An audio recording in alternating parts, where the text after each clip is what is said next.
Hey, folks, good morning and welcome to another episode of Steelers Morning Rush. I'm Alan Saunders. It is Friday, December 20th. The Pittsburgh Steelers are having a walkthrough today at the South Side, closed to the media and to the public, but we will possibly get some more information about who is in and out against the Baltimore Ravens. A couple players going into that walkthrough listed as questionable, including defensive tackle Larry Ogunjobi and cornerback Dante Jackson. We do know that the Steelers will not have George Pickens, Justin Fields, and probably not Deshaun Elliott. They will, on the other hand, have TJ Watt, who has no injury status for this week's game against the Baltimore Ravens, which is for the AFC North. If the Steelers win it, the Ravens can win and clinch a playoff spot, although the Steelers would still hold their own destiny in their hands when it comes to the division title with a loss. It is Friday, even though tomorrow is the game and not Sunday. And on Fridays, I talk about a matchup for this game. And this one is really going to be about more than just this game. Those of us that cover this team, I think almost all of us, spent most of this summer talking about how the team did not have a good enough depth at the wide receiver position. And some people on the team disagreed with that, notably Mike Tomlin, who said some strong words, not just during the offseason about how much he trusted this wide receiver group, but also in the season, saying, after the Steelers game against the Bengals, like, oh, how about these wide receivers now when they, put up 40 points and Calvin Austin said, things like, hey, we don't want them to get somebody. Like, we think us in this room are good enough. And Calvin's backed that up. He's had a great year. It is time for the to show the cards. The chips are down. The betting is closed. Let's see them. This is it.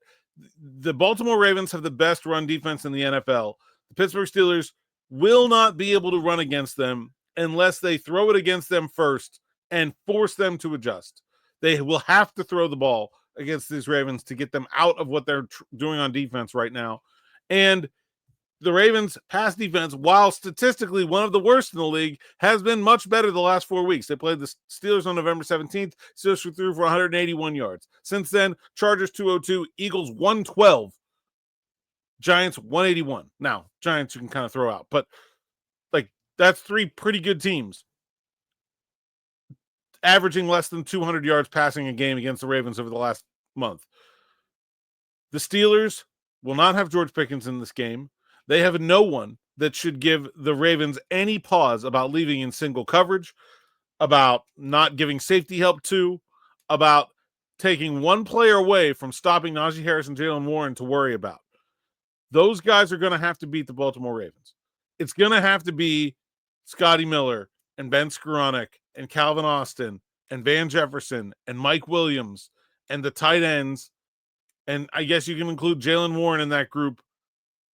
If those guys can't get open against this defense, the Steelers will not win because they're not going to be able to. The Ravens are not going to let them run first. They're going to make the Steelers throw the ball to beat them first. There's no other reasonable game plan. The Ravens are good at stopping the run. We should expect them to be able to do it when they're that focused on it. This is the only way. And I think Russell Wilson's been playing really well. I don't think the line's been giving him a lot of time, and that'll be an issue here too. But I think the biggest factor is, can these guys routinely get open and make plays when the defense is saying, please throw it to them. We dare you. We don't think you can do it. That's what the Ravens are going to do. Can the Steelers step up? Can they respond? I don't know. I'm not optimistic about the way this game plays out. We'll give my full prediction later on Steelers Afternoon Drive with me, Smitty, and DB back from his familial illness of last week, joining us just about 6 p.m. here on the YouTube channel or wherever you are listening on an audio platform. Make sure you like, subscribe, hit that bell for notifications. Thanks for listening. Thanks for watching. That's all you got now. Until next time. Oh, and stay tuned. Steelers Spotlight with Aaron Becker coming today with a member of the Steelers staff who I don't think you've ever heard from before. So that should be pretty interesting. Stay tuned.